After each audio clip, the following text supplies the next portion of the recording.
পয়লা আশ্বিন 18ই September বুধবার 2024 আংশিক চন্দ্রগ্রহণ। এবারে ভারতবর্ষে অদৃশ্য হলেও গর্ভবতী মহিলাদের বিশেষ করে সতর্ক বার্তা। গ্রহণ শুরু হচ্ছে সকাল 7:42 এবং গ্রহণ শেষ হচ্ছে সকাল 8:47। থাকবে 1 ঘন্টা 5 মিনিট। তাই অবশ্যই গ্রহণ ভালোভাবে মানো। ওই সময় কি করবে তোমরা?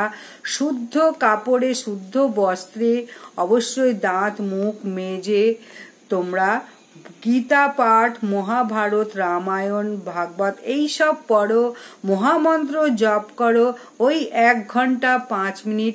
তাহলে সুস্থ সন্তান জন্মলাভ করবে। ভিডিওটা ভালো লাগলে লাইক, সাবস্ক্রাইব, শেয়ার করে দাও।